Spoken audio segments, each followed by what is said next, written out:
মই আহিছোঁ দেই। অঁ যাওক।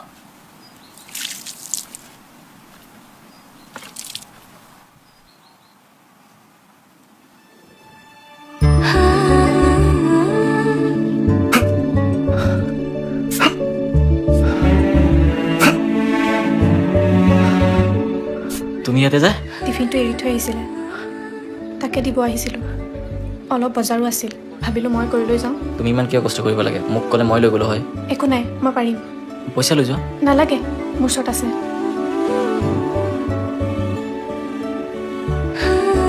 ভালকে যাবা।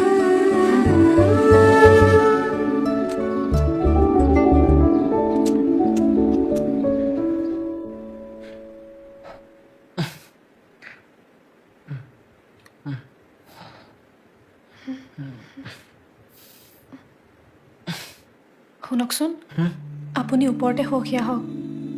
নাই একো নাই, তুমি হোৱা। এনেকৈ আৰু অশান্তিত কিমান দিন তলত হ'ব?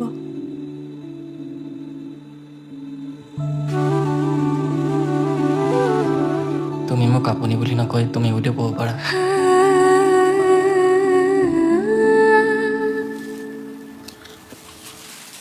তামোল খাবা? নাখাওঁ, ইমান বেয়া গোন্ধাই। শুনাচোন কথা এটা। কোৱা। মোৰ সৰুৰে পৰা সপোন আছিল শিক্ষয়িত্ৰী হোৱাৰ। সময়চোন সকলো সলনি কৰি পেলালে।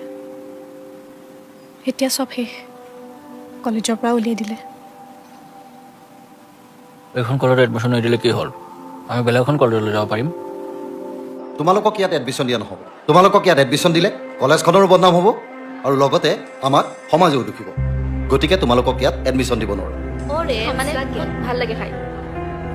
ঐ চাচা ভাইৰেল কাপল আহিছে। চি চি আমাৰ কলেজৰ নামে বেয়া হ'ব ইহঁতক ইয়াতে। সঁচাকেৰে সন্মান বোলা বস্তুটোৱেই নাই। যি দেখিছোঁ আমি কলেজ বাদ দিব লাগিব আৰু। তাকেও ইহঁতৰ লগত একে কলেজত পঢ়ি আমি আমাৰ নাটক পতাহে হ'ব। জোনাকী, আৰে খং কিয় কৰি আছা? জোনাকী, মানুহৰ ইমান অত্যাচাৰ মই সহ্য কৰি থাকিব নোৱাৰো। নালাগে, নহওঁ শিক্ষয়িত্ৰী। এনেকেই থাকিম, এনেকেই জীয়াম। তুমি এনেকৈ কান্দি নাথাকিবা। তুমি এনেকৈ ভাগি পৰিলেনো কি হ'ব কোৱা?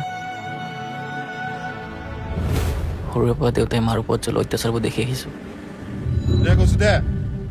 ক'ৰ পৰা দিব টকা? কাছতীয়া বুলিবলৈতো একো নাই। চব আপুনি এইবোৰ খাই খাই শেষ কৰিলে।